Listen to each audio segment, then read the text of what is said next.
तो नमस्कार दोस्तों। आज की इस अपडेट में बहुत बड़ा खुलासा होने वाला है, क्योंकि पुतिन और ट्रंप मिल चुके हैं अलास्का में और उनकी मीटिंग भी हो चुकी है। आखिरकार इस मीटिंग में हुआ क्या क्या, यूक्रेन और अमेरिका और रशिया इन तीनों का मतभेद क्या चल रहा है, सब कुछ मैं आज की वीडियो में बताऊंगा। और यूक्रेन और रशिया के युद्ध का क्या डिसीजन रहा, पुतिन और ट्रंप ने 3 घंटे एक कमरे में बैठकर क्या बात करी, ना कोई मीडिया वाला, ना कोई कैमरा, ना कुछ भी नहीं, एक बंद कमरे में 3.5 घंटे या पौने 3 घंटे बात की, क्या चर्चा की, इसके बारे में सब कुछ खुलासा करूंगा। और क्या क्या किन किन मुद्दे पर बात हुई थी और वो कौन से 6 मुद्दे थे जिनको बाद में रूम से बाहर निकलने के बाद मीटिंग में रखा गया था, सबके बारे में डिटेल में करेंगे बात। बस इस वीडियो में एंड तक बने रहना और ऐसे इंटरनेशनल और टॉपिक देखने के लिए इस प्लेलिस्ट को जरूर फॉलो करिए। तो दोस्तों हुआ क्या कि कल या परसों 15 अगस्त को वहां का जो टाइमिंग होता है वो कुछ अलग होता है। यानी कि ये होता है कि यहाँ के रात के 2 बज रहे होते हैं, वहां दिन के 2 बज रहे होते हैं या कुछ कम बज रहे होते हैं, इस तरीके से 2 या 3 बज रहे होते हैं। तो वहां पर यानी कि रात के यहाँ इंडिया के अंदर 15 अगस्त रात के 2 बजे, और वहां पर जो अलास्का है वहां पर जो टाइम होता है वो होता है 16 अगस्त 2 को। इस तरीके का वो टाइम चलता है। तो वहां पर इसी प्रकार पुतिन और ट्रंप में जो मीटिंग हुई थी वो कुछ बेहद खास थी। और वहां पर देखा जा रहा है कि ट्रंप जहां कि सभी मीडिया को बुला करके सामने बिठा करके और जिस देश के बारे में बात करते हैं उसको बगल में बिठाकर वहीं पर उसकी बेइज्जती करते हैं। लेकिन आज ट्रंप पे पुतिन भारी पड़ गए। क्यों? क्योंकि पुतिन खुद वहां उन्हीं के देश में जाकर खुद ट्रंप को बेइज्जत करके आए।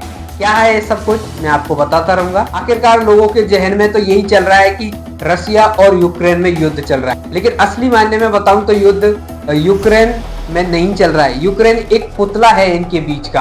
असली युद्ध तो रशिया और अमेरिका के बीच में चल रहा है, क्योंकि यही लोग समझौता करवाने वाले हैं, यही लोग लड़वाने वाले हैं, यही लोग इसी का फायदा उठाने वाले हैं। क्यों? क्योंकि यूक्रेन तो एक उनका फायदा है कि इसके बहाने ये लड़ाई होती रहे और इसके बहाने हम एकजुट होकर एक जगह इकट्ठा हो पाए। क्योंकि पूरे 10 साल बीत चुके, 10 साल के बाद पुतिन यहाँ पर लौटे हैं, यहाँ पर आए, जिस पर 10 साल बाद आए हैं। तो ट्रंप की जो सरकार है, ट्रंप के यहाँ के लोग हैं, वो बहुत ज्यादा खुश। ऐसे में अगर समझौता कराना है तो जो बड़े स्टेक होल्डर्स हैं, अमेरिका जैसे लोग जो युद्ध रुकवाना चाहते हैं, वो फिर फैसले लेंगे। और इसी के चलते ट्रंप ने इस काम को किया।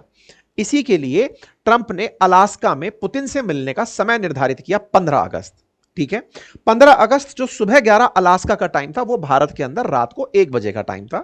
1 बजे रात को इस तरह से आप देख सकते हैं 15 अगस्त की 12 बजे ही 1 बजे मीटिंग होनी थी भारतीय समय अनुसार। 12 बजे अलास्का के अंदर इनका ट्रंप का फ्लाइट उतरता हुआ दिखाई देता है। ठीक है साहब, यूनाइटेड स्टेट्स का जो प्रेसिडेंट है उनका जो विमान है वो ये जो है ना एंकारेज करके जो जगह है, एंकारेज, यहां पर अलास्का में उतरता हुआ दिखता है।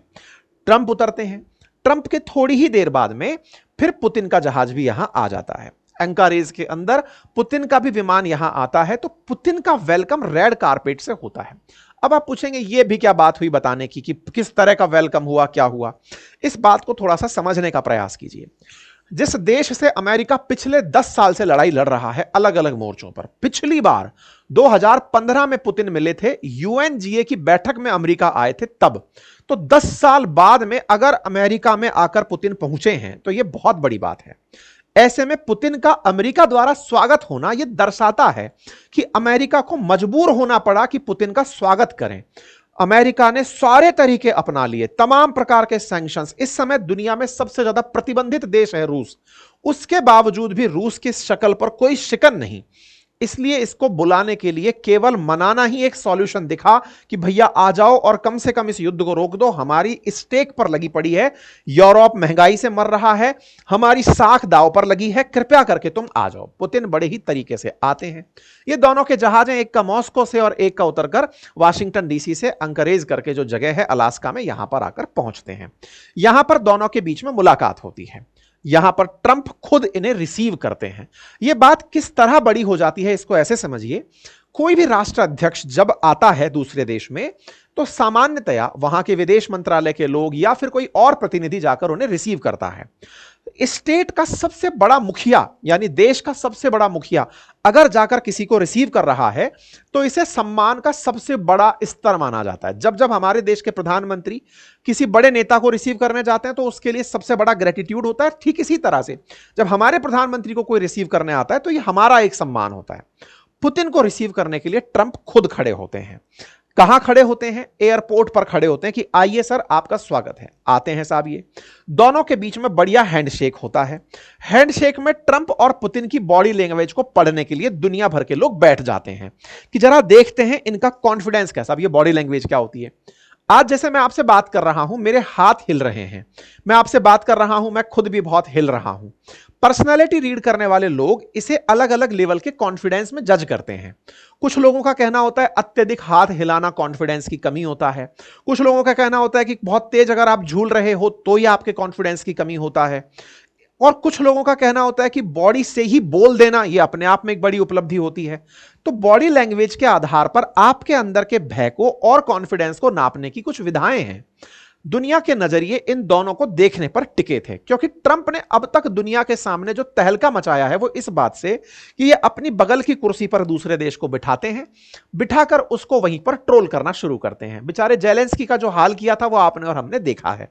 चल रहे थे, इतने दिन से उनसे बहुत ज्यादा नाराज थे, लेकिन पुतिन को सिर्फ पुतिन को बनाने के लिए, पुतिन को खुश करने के लिए इनके पास यही एक रास्ता बचा था कि इनको स्वागत किया जाए, वो भी कैसे? रेड कारपेट से। तो देख सकते हो यहाँ पर पुतिन की जैसे एंट्री हुई वहां पर अलास्का में। अलास्का एक्चुअली अलास्का वो देश है जो अमेरिका और रसिया के बीच में पड़ता है, लेकिन अलास्का अलग से क्यों है इसके बारे में डिटेल आगे बात करेंगे। लेकिन यहाँ पर जो बीच का जो हिस्सा है यहाँ पर इनकी मीटिंग होती है और ट्रंप आते हैं और जब रेड कारपेट बिछा करके पुतिन का स्वागत किया जाता है और स्वयं रिसीव करने के लिए ट्रंप आते हैं, तो ये बड़े गौरव की बात होती है। जैसे कि आपने देखा होगा काफी बड़े बड़े देश के प्रधानमंत्री, राष्ट्रपति वगैरह किसी और देश में जाते हैं तो वहां पर स्वागत करने के लिए उनके सेना पदाधिकारी वगैरह आते हैं, लेकिन जब कोई मेन लीडर उसको लीड कर रहा हो, रिसीव कर रहा हो, तो वो गौरवशाली बात होती है। जैसे कि आप अभी देखा होगा 21 तारीख को ही प्रधानमंत्री देश के दौरे पर गए थे तो वहां पर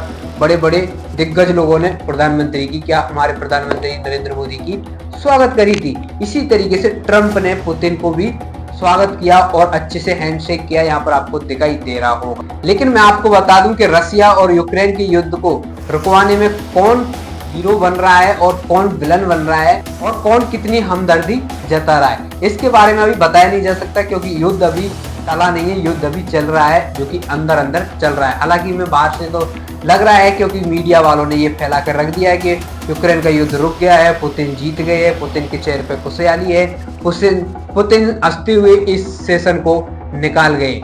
ऐसा नहीं है, अंदर अंदर क्या बात है वो सब आपको 18 अगस्त को पता चलेगा। 18 अगस्त को भी मैं आपको अपडेट दे दूंगा। लेकिन आपने देखा हो कि इतनी बड़ी बात हो गई, इतनी बड़ी मीटिंग हो गई, लेकिन एक चीज के बारे में अभी तक बात नहीं कही गई। ये वो चीज है जिसके बारे में बात करना बेहद ही जरूरी है।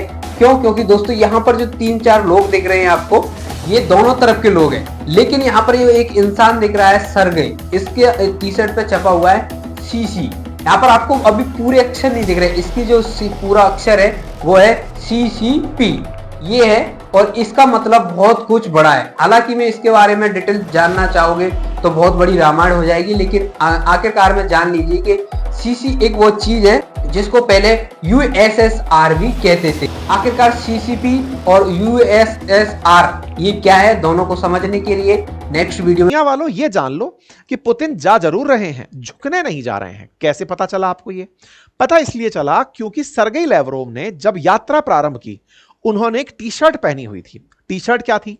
टी शर्ट पर सीसी लिखा हुआ था। सर कुछ भी लिखा हो सकता है, इसमें क्या दिक्कत है?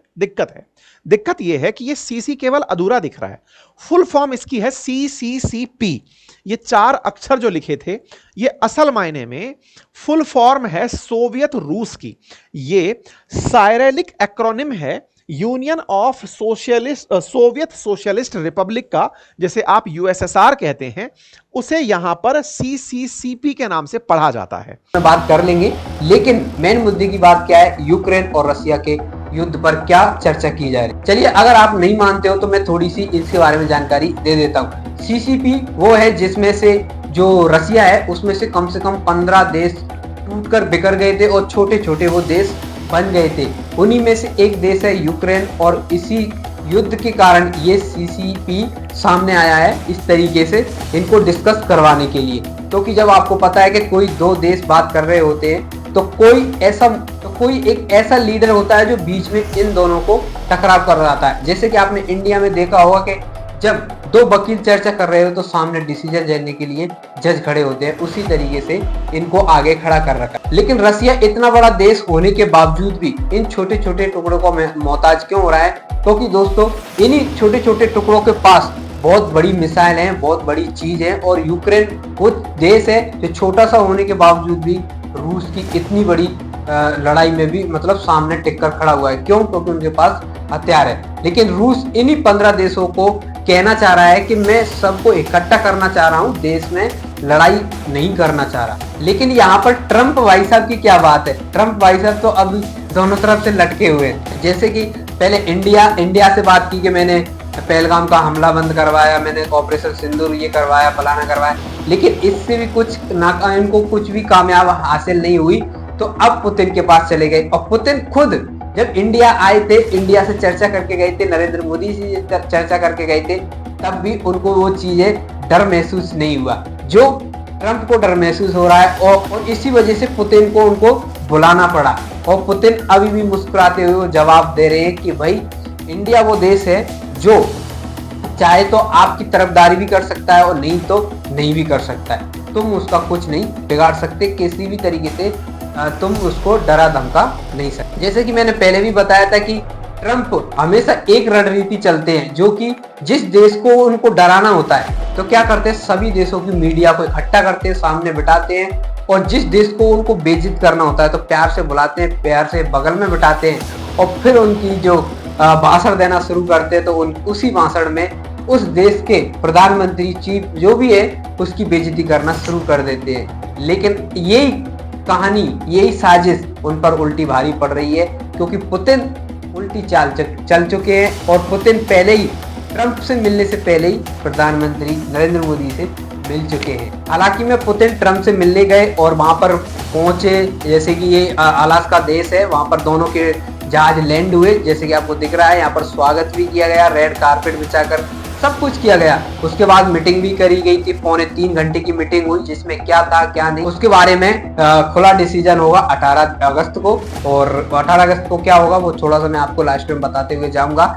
लेकिन यहाँ पर उस 3 घंटे में जो वार्तालाप हुई उसी का खुलासा 18 अगस्त को ही होगा। अभी तक उसका कोई पता नहीं चला, क्योंकि वहां पर नहीं कोई मीडिया वाला, नहीं कोई कैमरा वाला, नहीं किसी भी तरीके के माइक वगैरह लगे हुए थे। वो एक एक तरीके से गुपचुप मीटिंग थी और इसमें अभी कोई खुलासा नहीं किया गया है। हालांकि में अमेरिका ने यूक्रेन को एक साझा जरूर दिया है कि हम तुम्हें सिक्योरिटी दे सकते हैं, हम इतना वादा नहीं कर सकते कि तुमको ये कर देंगे वो कर देंगे, हम सिर्फ सिक्योरिटी दे सकते हैं कि आप पर अगर कोई भी देश हमला करता है, रसिया वगैरह कोई भी देश हमला करता है तो हम आपके साथ में खड़े होंगे। बस इसी वजह से यूक्रेन और सारे देश हैं वो नाटो में शामिल हो रहे हैं, यूएई और नाटो में शामिल होने के लिए राजी हो चुके। और इसी वजह से चौंका देने वाली बात तो ये है कि पुतिन यहाँ पर आए ट्रंप से मिलने और खासकर कुछ बात नहीं कही और खुद का इफेक्ट डालकर चले गए।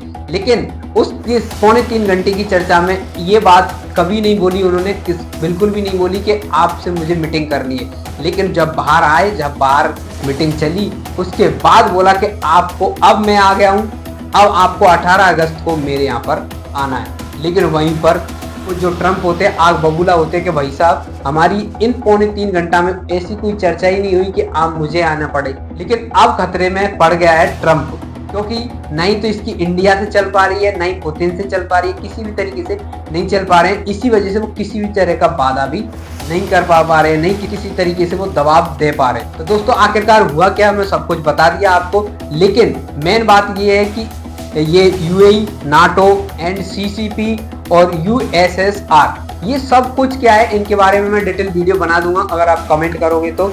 लेकिन मेन मुद्दे की बात यह है कि अब 18 अगस्त को क्या होगा, क्या ट्रंप पुतिन से मिलने जाएंगे 18 अगस्त को और क्या डिसीजन रहेगा, क्या हमें रसिया और यूक्रेन का युद्ध रुकेगा, ठहरेगा, क्या रहेगा, इस पे सब कुछ मैं आपको डिटेल में आगे बताता रहूंगा। बस आपको क्या करना है, इस चैनल को फॉलो करना है, इस चैनल को सब्सक्राइब करना है, बेल आइकन घंटी को प्रेस करना है, तभी आपको उस वीडियो की नोटिफिकेशन मिल पाएगी। तो चलिए आज की वीडियो को यहीं पर समाप्त करते हैं। यही था आज का सब सारा टॉपिक्स और मिलते हैं नेक्स्ट वीडियो में। बाकी आपने और इंटरनेशनल वीडियो नहीं देखी हो तो यहाँ पर जाकर क्लिक करिए और जाकर देख लीजिए। चलिए मिलते हैं नेक्स्ट वीडियो में, जब तक नीचे